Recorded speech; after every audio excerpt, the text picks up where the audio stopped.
this isn't just an ag thing, and it isn't just a homeowner thing. This is across the board, to where the average homeowner who has a yard and they say, oh, it rained and this puddle sits in my yard for 2 days. Why doesn't this puddle go anywhere? On my St. Augustine, my fertilizer's going to get run off. Yeah. They can be looking at this as an opportunity to utilize Wiggle Brew, because you've got 2 different style containers, don't you? I Yes, think we we do. brought some. Yes, actually, I'll show you. So we have a bottle that's for your homeowner. Right. It's like a 1 quart container. And so, and this isn't just, I feel like we've really been discussing the fact that this is to be mixed into the soil, but we've also seen benefits of using this as a spray. Yes. And being able to get rid of aphids and Yeah, some yeah. other critters that are basic but can be problematic when you're trying to have your garden. Actually, this touches on a really cool property of worm teas that a lot of studies have shown, is that the worm teas do not just act as a kind of fertilizer, but they seem, based on studies, to actually have a lot of pesticidal impacts.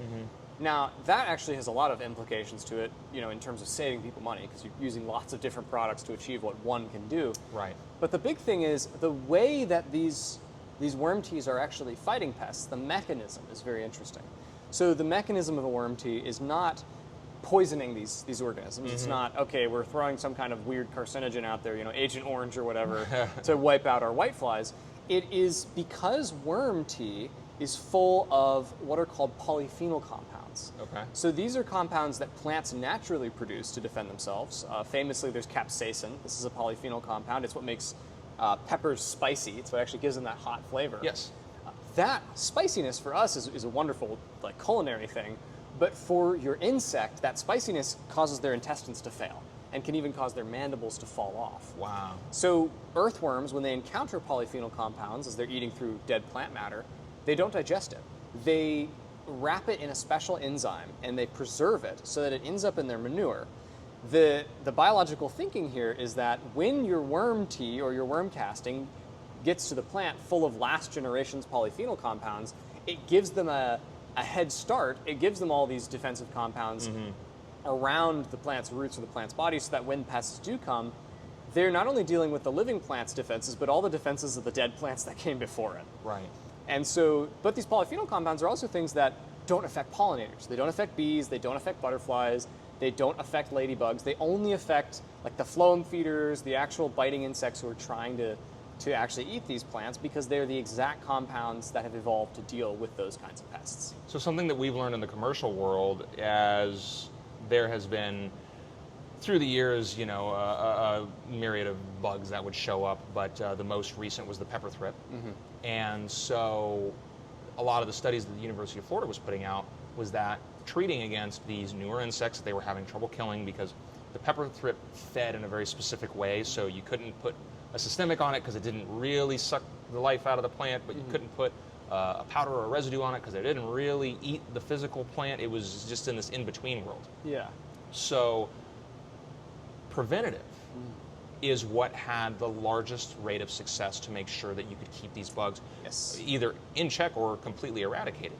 And a lot of farmers have these schedule books where they know that, okay, the first rain just happened, we're going to see an aphid outbreak. They've just been laying in wait, and here they come. So we're going to go out there and we're going to do a preventative spray. But if it's the middle of summer, me, for example, I love to use neem oil. It suffocates the bugs. It's super easy. Sticky. It gets them, and it does a good job. And it even has some little properties when it comes to fungus and things like that. It kind of helps keep it clean. So I like using that product, but when it's 90 degrees outside, that's a risky product for me to use, because I'm selling plants with flowers for customers who want them to be beautiful, and I can't have the edges be a little burnt or the flowers be a little wilty because I put oil all over it and then I got 90 degrees outside. Yes. With a product like this, I could do that preventative spray to where those, larval stage insects are going to have an adverse reaction to the plant trying to feed on it, but I'm not putting an oil, I'm not putting a heavy pesticide on my product, so I'm not going to burn it. Exactly. And I don't know I'm saying this a lot, but it's also a nutrient bath. So as it drips off the plant, it's going to end up in the soil or in the medium that's growing in, and now the plant is getting a little more nutrition. An ounce of prevention is worth a pound of care. You know, having a biological mixture like this on the plant is not only giving it, you know, this layer of polyphenols that are going to become hellish for aphids and thrips and mealybugs and all that to Right. eat, but it's also going to provide the plant with a little more of a boost to its health, which means a stronger immune system, which means more of an ability to fight off these diseases on its own. And in fact, we actually lean into that. There is a compound that we add to it called chitin, which is the shell of lobster and crab. And what that does is it actually puts the plant in a state of readiness. Plants produce chitinase, an enzyme that they use to detect the presence of arthropods. So things like spider mites and stuff, they shed a little bit of chitin as they're crawling up along the plant, because that's what their exoskeleton is made of. So we've got a little bit of that in here so that the plant picks up on that and it puts a little more effort into its own defense.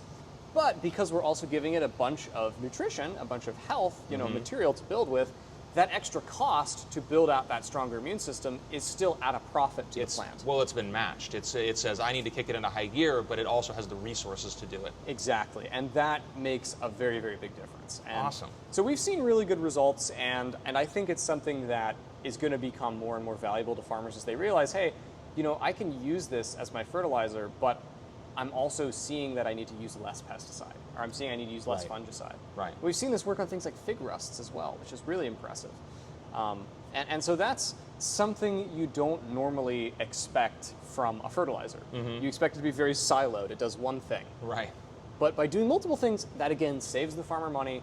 And getting back to the whole topic of national security, that's less logistical uncertainty for a lot of people.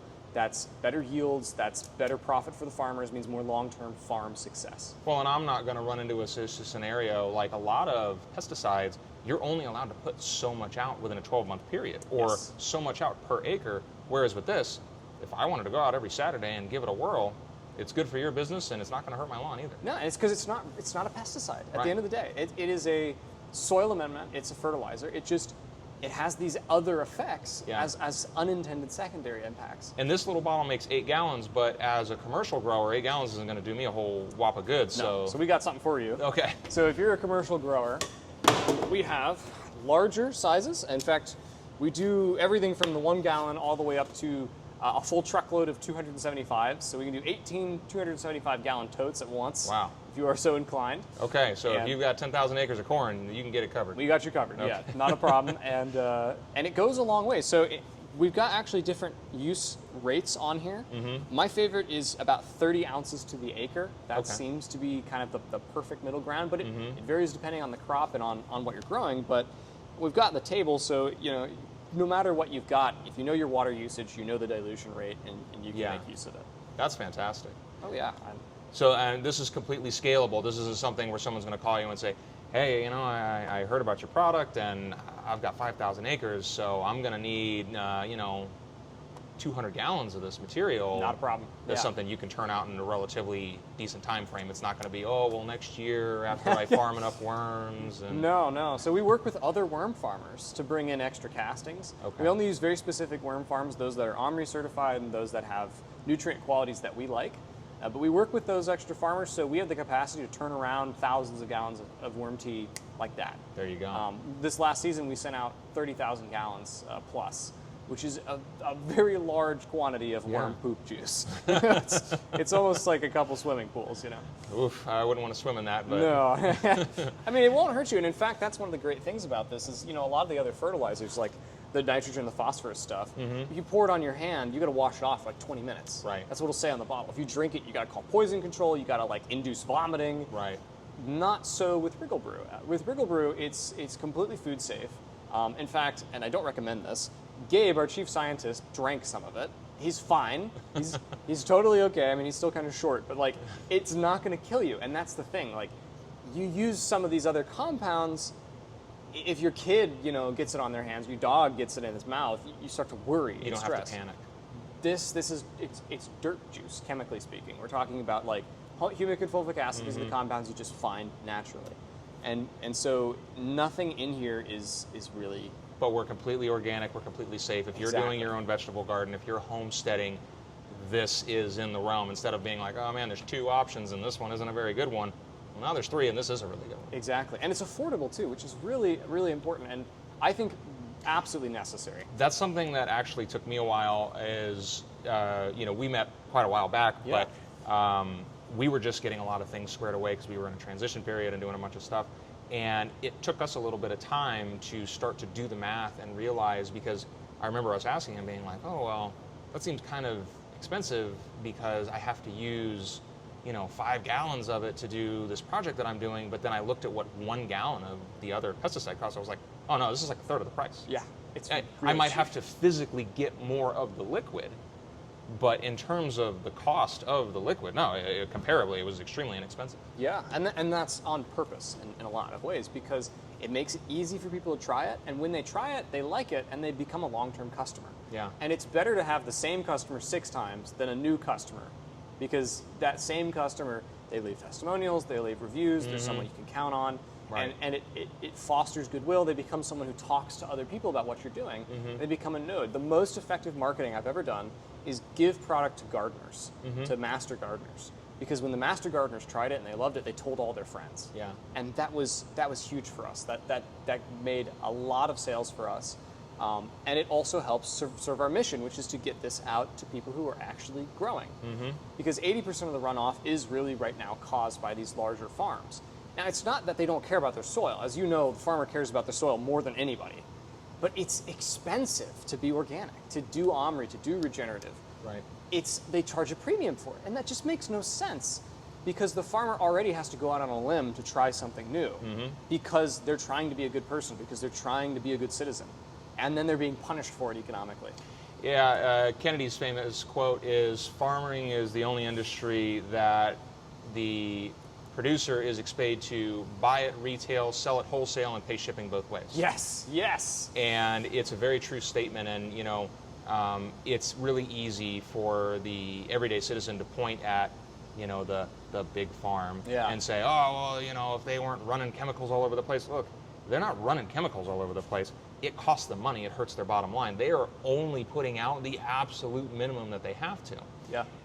However, if your soil is dead and this is the land that you have, Your family's had for 60 years. Yeah. how do you change the method? You can't change the secret sauce when you're locked into it. And so this is the type of thing that regenerative agriculture, items like this, that make those things feasible. Yes, and for farmers, it's a matter of life and death for the family. Right. So I have personally felt know that exactly what to that's where like. you have an issue going on and it's weighing on your head, but it is not the simple conversation of, well, if this doesn't work out, I'll look for a new job and this and that. If it doesn't work out, you lost your job, your wife lost her job, your dad lost his job, your mom lost his job, or her children job. lost their inheritance. Their children lost their inheritance. Yeah. Your parents just lost their retirement. Yeah. You're still millions of dollars in debt. They're going to take the farm, which is where your house is, so now you're homeless. It's a whole different complex. There was a comedian who talks about how farm kids do their chores regularly, and he goes, yeah, because if little Billy doesn't go feed the goats, then they're going to foreclose on the farm. Yeah, the bank comes. Yeah. Like, it's not like learn your responsibility. It is we have to do this. And Yeah. unfortunately, to your point, there's been years of misguided training that has led a lot of people backed them into corners Yeah. to where they don't know how to change directions. And it's a very, very tough thing to get us out of as a country. Mm-hmm. And the only way we're going to get out of it, I think, is if both companies like ours provide products that are useful to the farmer, but also affordable and save them money. Right. And we provide education through media, through tools, through all these other things to the farmers that say, okay, here's data here that you can trust, here's testimonies that you can trust, here's a way that you can test it yourself, so that you don't have to risk everything to try something that just because it might save you money. Because it might not work. Yeah, Because exactly. they're working on razor thin margins. Exactly. Right. Yeah. And in many cases, negative margins. Because you're expecting that every 2 or 3 years you're going to make a profit. Right. Right. And that's a business model that would terrify most business people. Absolutely terrify them.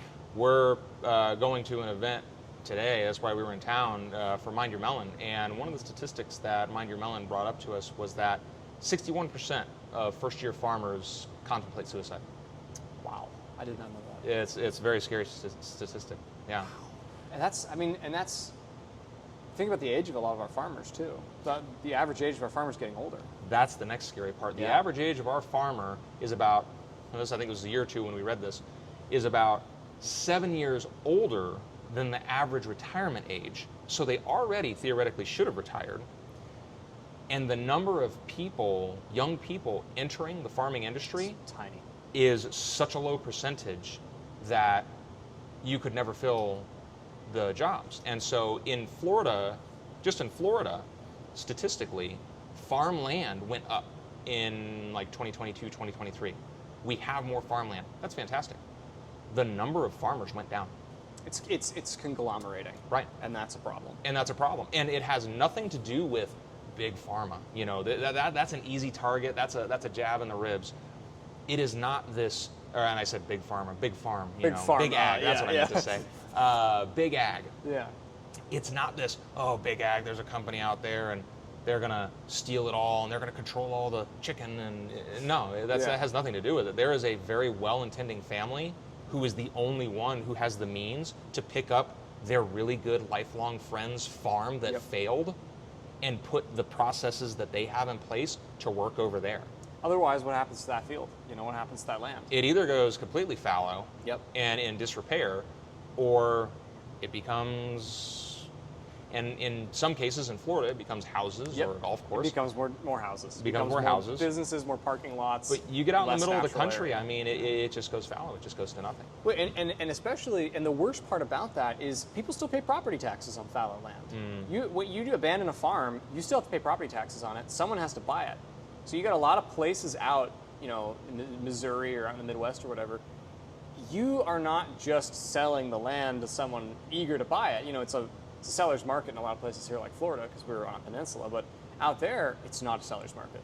So you may have a piece of land hanging around your neck, basically, that you can't do anything Working with. 2 jobs to pay for the property that you don't You want. do nothing with, and can't sell. And that can be utterly awful. So finding ways to provide the inputs to farmers at a more affordable cost, finding ways to provide them with fertilizer in a way that won't break the bank is not just a moral imperative, it's good business. Yes. And I don't understand why a lot of these other fertilizer companies are leaning into the premium, because it doesn't make sense.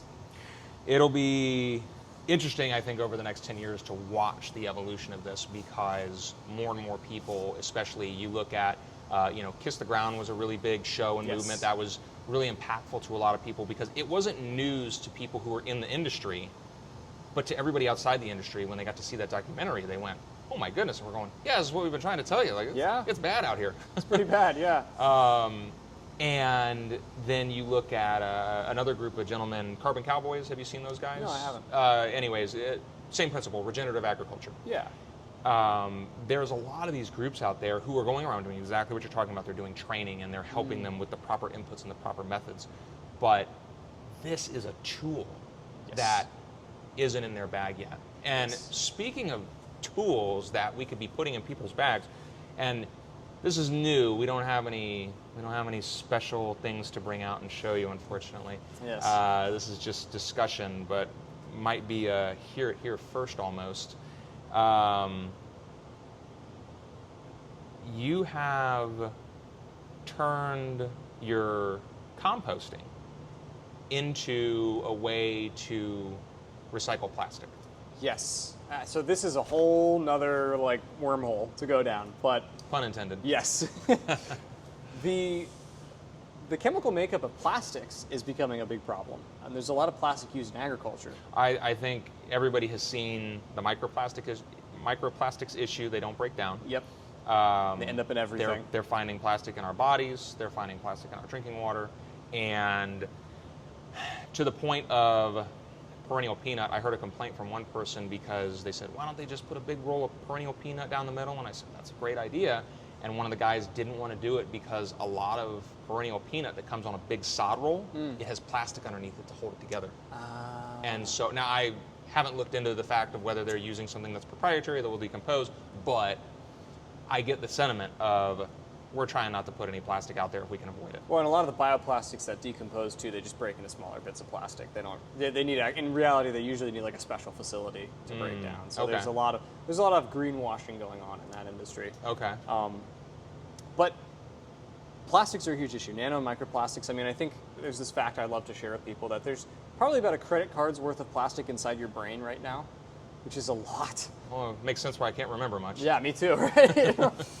But the thing is, the plastics, there are already organisms that are adapting to break them down, and among these are some worms. So we weren't the ones who discovered this. This was something discovered by other people, but which is a similar thing to like the worm tea. But there are some larvae, like waxworms, mealworms, superworms, that will actually eat like soft plastics, like polystyrene plastic. Okay. And they'll eat it, they'll break it down. They're actually digesting it. And they're able to do that because they have some bacteria that live in their gut that are actually able to break these plastics apart and use them as a food source. Mm-hmm. Now, they only do very tiny quantities of it, and they only do it like when they're starving for the most part. Okay. But It's not their favorite meal. it's not their favorite food, no. Okay. And I don't blame them for that. Yeah. But they can do it. There's a mechanism to do it. So we asked ourselves, is there a way, if worms can eat this plastic material, is there a way we can get them to produce worm castings from that? Is there a way we can get them to make worm poop? And so we tested a couple different things. We actually got funded by the National Science Foundation, $275,000 to pursue that research, which was really cool. And part of that was, testing out all these different methods and scenarios. And we ended up finding that if you take the bacteria and you put them in a bioreactor, so basically a big simulated worm gut, it will eat through plastic a lot faster. And as it eats, it's producing these biodegradable materials, which, while not worm castings, are materials we can feed to worms. There's no microplastic or nanoplastic left over, and then the worms over a couple weeks can eat through that material and produce worm castings. So the whole process is a couple weeks long. It's like 6 to 7 weeks. We take plastic in, we process it, and we end up with worm castings on the other side. Now we're just at the beginning of this. We're only starting to do this in small quantities, and it's very much in the development stage of the research, but we've shown that it's possible. And that's really exciting because it means, okay, not only are we able to start turning local and American food waste into fertilizer, so we're not shipping fertilizer in from over the sea, we can start taking American plastic waste. And plastic waste where we have gotten landfills, plastic we're picking up from these big, garbage patches in the ocean. We can take that and we can turn that into topsoil and into castings. And that's pretty cool. I feel like he just told me that he put the flux capacitor in his car and went back to 1955. I mean, it sounds pretty amazing. It's out there. It's a really out there thought But to it's dissolve plastic into compost. It's all established science, though. So none of this is. None of this is so much a big breakthrough, so much as we've taken a lot of these existing pieces of research and we've found ways to plug them together in unexpected ways. So we've known for years there are bacteria that can degrade plastics, and we've known for years that worms can eat some of the same compounds these plastics are being degraded into. As far as I know, no one ever put those two together to say, okay, let's turn plastic into worm casting. Right. But it's doable, and we get worm castings out of it. And those worm castings, we've grown plants on them. They look ordinary. There's no chemical difference we can detect. There's no. The leaf doesn't come out with a Pepsi logo. No, it doesn't. It's not like weird. It seems all physically and chemically possible. Yeah. Now, like I said, we're at the beginning of this. It's going to require a lot of funding and a lot of effort for us to actually take this to the point where we're processing significant quantities of plastic. But we've shown the pathway is possible. So, in my opinion, there is more reason to hope now about plastic destruction than there has been at any point in the last half century or century. That's fantastic. And that's what I'm hoping to do with it. I had to look up when we kind of mentioned this. So the EPA budgets $55 million a year. Now this was something that they started in 2026 or 2022, and it ends in 2026, so they'll have to re-up it. But they budget $55 million a year towards solid waste recycling. And, the idea of our landfills, which are filling up so quick. More people, more trash. Yep. But let's go twofold. If the cardboard, plastics, and styrofoams get to go in a bin Yeah. and get to go in a container that dissolves it and turns it into worm castings, which generates good soil bacteria health to break it down, which then could be sprinkled on top of the landfill where all of your rotting vegetables, apple cores and banana peels are, Yeah. which then means it stays compacted because it's constantly reducing itself. Talk about inefficiency loop. Oh, yeah. This is a full circle idea. You had the first half of it, and then all of a sudden you really brought it right back to the Yes. And if you dream a little bit, you can take this even further. So not only are we now breaking down the plastics in landfills and all the other places and making topsoil out, but what are we doing with that topsoil? We could start using that to almost like terraform more of the surface of this country. So more of the places where we have poor soil, well, we can't generate new topsoil in those places where there's just sand. Right. But we could bring in, we have 100 billion pounds of plastic waste. We could convert that into soil. I mean, imagine how many acres of topsoil that could then generate. If we put I that wonder out. if that would incentivize our builders to Yeah. say, hey, we're going to require that after you, because legitimately, we've talked about this. I get it. They have to clear the land to make it safe, flat, drainage, the whole bit. But then, guess what? The compost is free. You have to till it back in. Now everybody's yard can actually grow something. Now people can not have to have a raised garden bed because it's this garbage sand that they were left with. They could literally dig into nutrient-rich soil right into their backyard and grow crops. And now you're affecting how much the bottom dollar that people are having. It's affecting their grocery bill. Yes. Well, and imagine if the Food landfill scarcity. becomes a resource. Right now, landfills are money pits. Right. They're a big black hole for money and materials. But imagine now, people can go to them and there's soil there, topsoil there, and they can bring that back. Yeah. Imagine how much development could be done. I mean, people could be building backyard gardens, super easy. People could be building, And it's a free resource. It's our tax dollars are already paying for it. Yes. But hey, there's 4 truckloads over there. Just yeah. Oh, help I'm yourself. a farmer. I need to set up a new acre, but I don't have good acreage near me. I'll just go down to the landfill, pick up, I don't know, couple 40 dump truck loads couple- and yeah, 40 cubic spread it yards out, and spread it around. and now you have a new acre of new land. Viable land. Yeah, people are always talking about like terraforming in the context of like space, like going to Mars and turning that into topsoil and stuff. Totally cool idea. Maybe we should succeed with it on Earth But first. we could do that on Earth too. Exactly. We can come a little bit farther back to ground. Yeah. So Let's dream big with our feet on the ground. yeah, you can do it. It's possible. And so that's the dream: is we have this plastic digestion working at such a scale where we're now generating new topsoil. And because recycling is ultimately it's like bailing out a boat. Like you're in a sinking canoe. Yep. So we got a bucket and we're throwing some of our plastic back in to be used again. But it's ultimately going to end up back in the boat. It's going to end up back in our landfills. Meanwhile, new plastic is being created all the time. I mean, at best, I think we can achieve like a 30% recycling rate. If everyone sorts perfectly, if everything is done like by the books, there's no loss, we can do about 30% because stuff is dirty, stuff is going to have to compete with clean virgin plastics that are cheaper. True. And so, yeah, at best, you can do like 35%. Yeah. But if you can disintegrate plastic, now you can actually start getting ahead of the plastic that's building up in the landfill. So imagine the Absolutely. quantity of plastic on Earth actually decreasing year by year. That's the 100-year dream. Absolutely. So, really, we've covered a lot.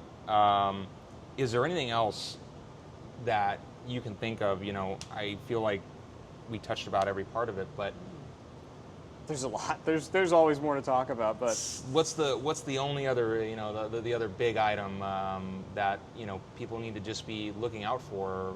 What can we be doing from your perspective, from the perspective of soil health, our ability to recycle and do things? Is there a new avenue, or just something basic, even just getting in your garden and really just gardening that 1/4 acre at a time? yeah, I mean, I think, well, there's a couple big takeaways, but I think definitely moving to native plants, getting into composting and vermicomposting if you can.